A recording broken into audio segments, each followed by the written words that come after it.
The Unsettling Shadow on the Village Green, a Miss Marple mystery. Hi there, welcome back to Haunting Vales. Tonight's mystery begins on the village green, where a shadow appeared one quiet evening, long after the sun had set. No one saw who cast it, and yet everyone felt its presence, lingering, unnatural, and oddly deliberate. The villagers whispered of tricks and imagination, but Miss Marple noticed the subtle signs no one else could: the disturbed grass, the faint footprints leading nowhere, and the sense that something unseen was watching. As the days pass, the shadow seems to follow certain people, appearing at moments that feel too precise to be coincidence. Miss Marple realizes quickly that it is more than a fleeting shape. It is a warning, a clue, and perhaps a witness to something far darker than anyone in the village could imagine. Before we uncover the truth behind this haunting shadow, don't forget to subscribe for more chilling Miss Marple mysteries on Haunting Vales. Chapter 1: The Unsettling Shadow on the Village Green. The village green had always been the calm heart of St. Alder's. It was where children learned to ride their bicycles, where old men argued gently about the weather, and where the church bells drifted across the grass on Sunday mornings. Nothing violent had ever truly touched that open stretch of land. Not until the shadow appeared. It was first noticed just after dawn, when the mist still lay thin and pale across the grass. Mrs. Harriet Lowe, who walked her spaniel every morning without fail, stopped dead at the edge of the green. She stood there longer than usual, her hand tightening on the leash, her breath slowing as something unsettled her in a way she could not explain. The shadow lay across the grass like a stain. Long, dark, and sharply shaped, it did not match the angle of the sun. The morning light fell from the east, gentle and clean, yet the shadow stretched northward, heavy and deliberate, as though cast by something standing where nothing stood. Mrs. Lowe took a cautious step forward. The spaniel whined softly and refused to move. She looked around for the obvious cause. There was no tree tall enough, no statue, no passing cloud. The village green was bare, as it had always been. And yet the shadow remained, unmoving, as solid as ink. By mid-morning, word had spread. People gathered in careful groups, standing just far enough away to feel safe. Some laughed nervously, calling it a trick of light. Others whispered, lowering their voices as if the shadow could hear them. The vicar arrived, then the schoolmaster, then Mr. Henry Bloom from the council, who insisted it would all be explained by noon. It was not. Miss Jane Marple observed the scene from a bench near the edge of the green, her knitting resting untouched in her lap. She had arrived quietly, as she always did, and had taken her time before forming any opinion. She watched the people instead of the shadow. That, she believed, was always more revealing. Fear showed itself in small ways. A tremble in a hand. A laugh that came too late. A glance over the shoulder when no sound had been heard. This sort of thing, Miss Marple said gently to no one in particular, rarely begins with the thing itself. Mr. Bloom overheard her and turned with forced cheer. Nothing to worry about, Miss Marple. Probably a reflection. Or damp grass. Grass does not usually choose its direction, she replied, her voice mild, her eyes sharp. The shadow did not fade as the sun climbed higher. If anything, it seemed darker. More precise. As though someone had drawn it carefully, with purpose. Then came the first disruption. At precisely 11:20, young Thomas Reed ran across the green chasing a ball. He did not see the shadow until his foot crossed its edge. He stumbled, not over anything visible, but as if the ground itself had shifted beneath him. He fell hard, scraping his hands, his ball rolling away untouched. When he stood up, his face had gone pale. It was cold, he said later, over and over. Cold like stone. The green emptied quickly after that. By evening, the shadow still lay where it had first appeared. Lantern light did nothing to soften it. The council discussed barriers. The vicar suggested prayer. Mrs. Lowe closed her curtains early and did not walk her dog the next morning. Miss Marple returned home and made a list. Not of theories, but of people. She noted who had arrived first. Who had stayed longest. Who had spoken too loudly. And who had said nothing at all. Because in villages, she knew, shadows were rarely cast without someone standing very close by. Chapter 2, The Shadow That Knew Too Much. By the third morning, the village green no longer felt like a place that belonged to St. Alder's. It had become something watched rather than used, a patch of land people walked around instead of across. Curtains twitched more often. Doors were closed with greater care. Even the bird seemed reluctant to settle near the dark shape that still lay across the grass, unchanged by sun or rain. Miss Marple returned at the same hour each day, choosing a different bench each time. She believed habits revealed truths, especially when those habits were disturbed. The shadow disturbed everything. What unsettled her most was not its presence, but its consistency. Shadows shifted. They softened at the edges. They thinned as the light changed. This one did none of those things. It lay sharp and defined, as though anchored to something beneath the earth. Inspector Clark arrived from the nearby town just after noon, his boots already dusted with dry soil before he reached the green.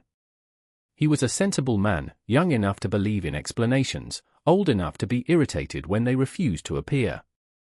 "I'm told you've been observing, Miss Marple," he said, with polite restraint. "One always observes," she replied. "Whether one understands is another matter." He crouched near the edge of the shadow without stepping into it. No marks. No tools. No substances. "We've tested the grass. Nothing unusual." "Have you tested the people?" Miss Marple asked softly. Inspector Clark smiled thinly. "Not yet."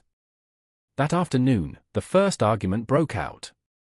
Mrs. Lydia Henshaw accused Mr. Bloom of staging the whole thing to frighten the villagers into approving new fencing. Mr. Bloom responded with anger that came too quickly and lasted too long. Voices rose. Neighbors gathered. And through it all, the shadow lay silent, unmoved by human emotion. Miss Marple noticed something small. When Mr. Bloom stepped closer, his shadow overlapped the dark shape on the ground. For just a moment, his own shadow appeared thinner, almost strained, as if being pulled away. He stepped back at once. That evening, Miss Marple paid a visit to Mrs. Harriet Lowe. The spaniel barked nervously when Miss Marple mentioned the green. "It's not right," Mrs. Lowe whispered. "I've lived here 40 years. I know how light behaves. That thing isn't light. Did you notice anyone near the green before dawn that morning?"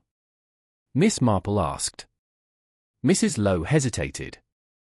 Then she nodded. "Someone standing very still. I thought it was Mr. Bloom. Same shape. Same height. But when I looked again, no one was there." The next day brought rain. Heavy, soaking rain that flattened the grass and darkened the soil. When it cleared, the villagers gathered again, expecting the shadow to have faded. It had not. Instead, it seemed deeper. At precisely the same spot where Thomas Reed had fallen, the grass beneath the shadow refused to rise. It lay pressed flat, as though something invisible continued to stand there. That was when Miss Marple understood what troubled her most. The shadow did not behave like a mark left behind. It behaved like a presence. She returned to her notes and added a new column. Not who had arrived, but who avoided the green entirely now. One name appeared again and again. Henry Bloom.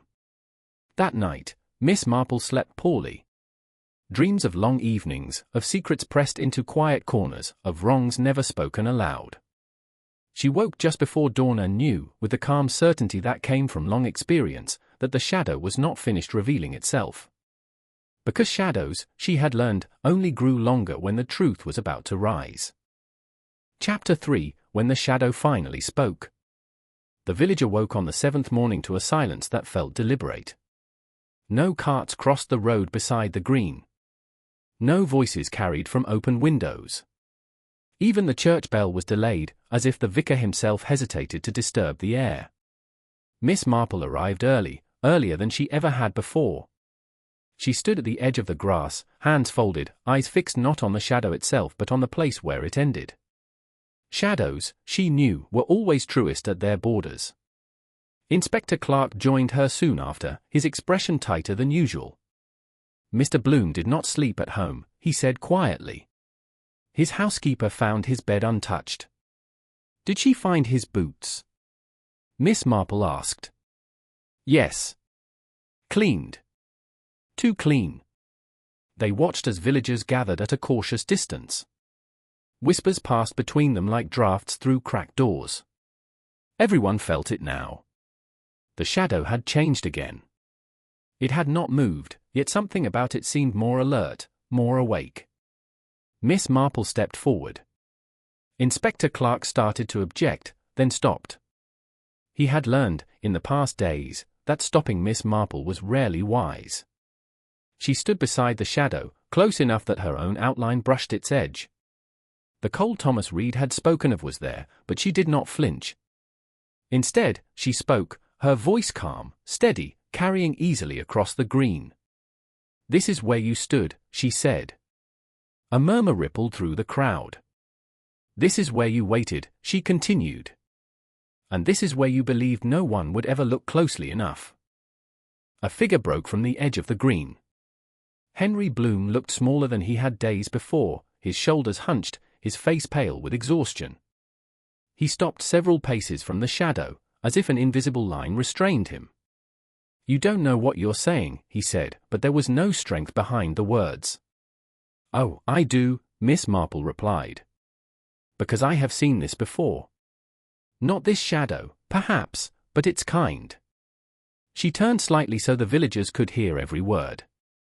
Years ago, there was a man who took something that did not belong to him. Not money, not jewels. Land. Trust. Silence. He stood in the same place every evening, watching what he had gained, convincing himself that no one would ever challenge him. And in time, that certainty became heavier than he was. Mr. Bloom's breath came faster. The night the shadow appeared, Miss Marple said, "You were here. Mrs. Lowe saw you. You stood so long, so still, that when you finally left, the place remembered you."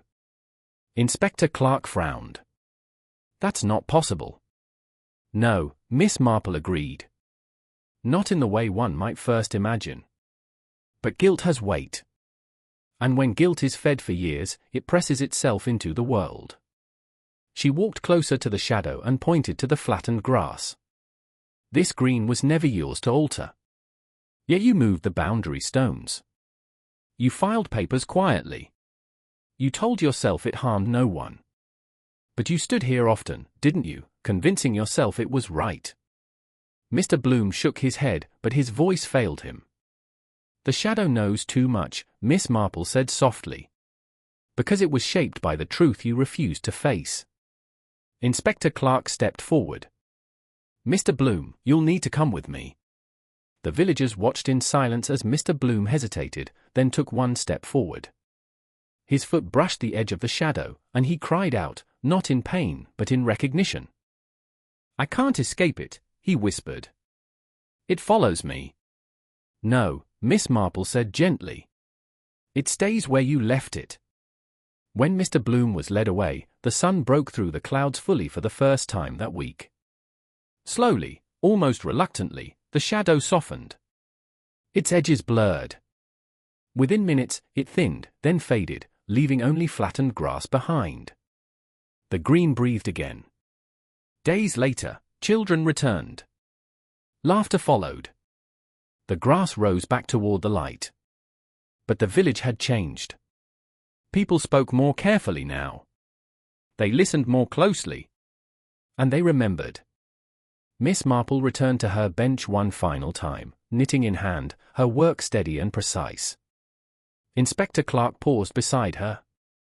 Do you really believe the shadow was guilt? Miss Marple smiled faintly. I believe the mind leaves marks long before the hands do. And sometimes, when ignored, those marks demand to be seen. She watched the green, peaceful once more. Because in villages, as in people, nothing hidden stays hidden forever. If you enjoyed this mystery and want more classic village cases solved with quiet insight and sharp observation, don't forget to like the video, subscribe to the channel, and turn on notifications. Your support helps bring more Miss Marple stories to life, one shadow at a time.